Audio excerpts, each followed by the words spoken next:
聚焦澳洲，放眼全球，欢迎收看聚澳中文台10月9号聚澳直通车。那么，以色列与巴勒斯坦的局势升温了。巴勒斯坦武装组织哈马斯10月7号发动了名为“阿克萨洪水”的突袭军事行动，从加沙地带发射了超过5000枚火箭弹袭击以色列。根据多家媒体的消息，那么这场突如其来的冲突当中呢，以色列已经至少死亡了300多人，1500多人受伤，还有163名军人被俘，其中包括以军的少将师长。而中国驻以色列使馆证实，1名中国工人被榴弹打伤，目前正在医院救治。8号，以色列中华商会向记者确认，1名在北京出生的中伊混血儿女子被武装分子绑架。目前，当地的华人圈正发起了对她的帮助。也有网友担忧，哈马斯这次的攻击是否是会串联起中东国家全面抵制美国，导致全球油价的上涨。而西方阵营，尤其在美国，在特朗普时期从调节巴以冲突转为更明显的导向以色列。和欧美领导人一样，澳洲总理呢也发文谴责哈马斯太让人恶心。而中国外交部发言人表示，对当前巴以紧张局势加剧和暴力升级深表关切，呼吁双方要保持冷静克制，立即停火，保护平民，防止局势的进一步恶化。驻以色列使馆也紧急地提醒在以中国公民要切实加强安全防范。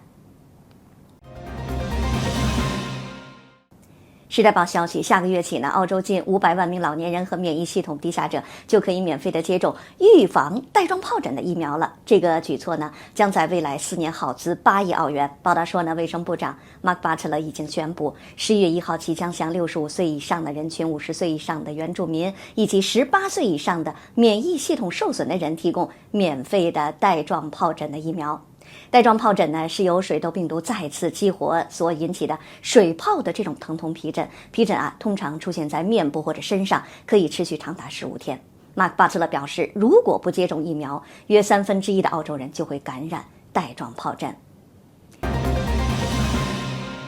我们来关注财经消息。根据澳洲新闻集团的报道，澳大利亚陷入生活成本的危机，央行加息声音是越发高涨了。但是期货市场却是出人意料的表示不会再降息。那么历史上呢，降息周期通常在通胀更高的情况下开始。澳大利亚央行更关注劳动力市场以及整体的经济状况，而不太关注高通胀。那么根据历史的数据呢，高通胀和高家庭债务水平下的这种降息周期通常会对房价和失业率造成冲击。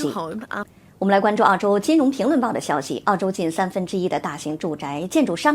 面临着现金大出血的局面。由于建筑行业是需要迅速上涨的工资和材料成本做斗争，企业破产数量也是激增的。澳储行透露呢，30%的大型住宅建筑商正经历负现金流，这就意味着他们的支出是超过收入了。该分析包括营收超过1000万澳元的建筑商。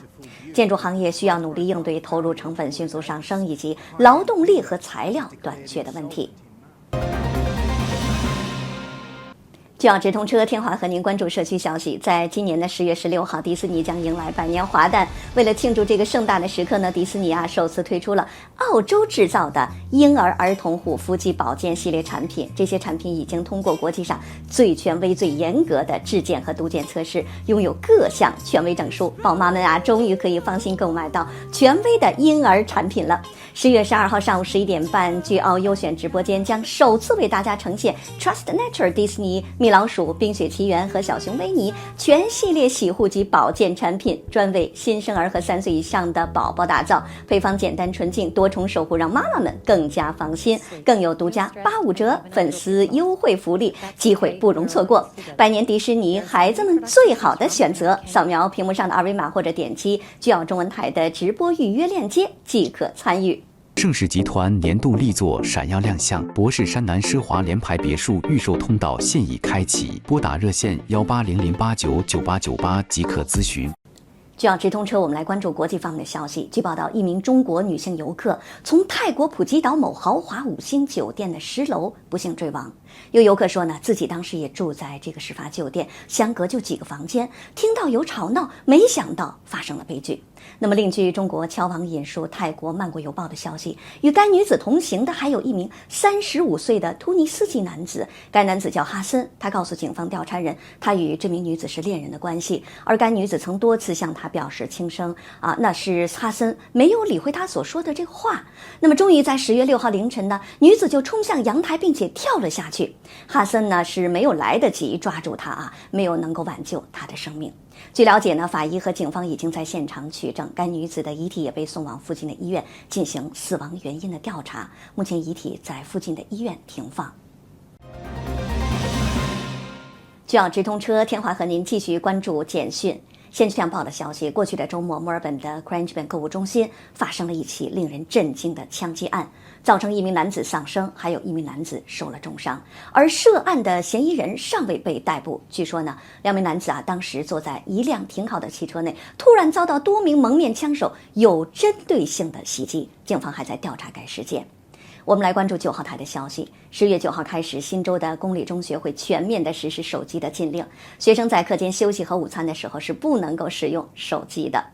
来关注一下澳广公司的消息，澳洲的父母签证积压人数是超过14万的，目前每年新提交的父母和年迈父母签证的平均的等待时间是29年，成千上万的父母希望与家人团聚，但是这个系统每年只允许大约8500个永久名额，因此等候名单是迅速膨胀。随着澳大利亚的人口老龄化呢，许多人也都担心更多的老年移民将会加重澳大利亚的医疗和护理设施等。来关注9号台的消息，一架轻型飞机在堪培拉附近坠毁，造成4人丧生。机上呢，据信搭载了1名男子和3名儿童，但是他们的身份尚未得到正式的确认。来关注澳洲新闻集团的消息，警方在墨尔本西部逮捕了一个涉嫌在维州和西澳贩卖毒品的亚洲贩毒集团，并且对其进行了重大的打击。好的，观众朋友，感谢您收看我们今天的巨奥直通车。更多的新闻资讯，欢迎关注巨奥公众号，完整内容可以在巨奥传媒公众号、微信视频号、YouTube 等平台观看。关注巨奥中文台视频号，周一到周五，天华与您相约巨奥直通车，我们不见不散。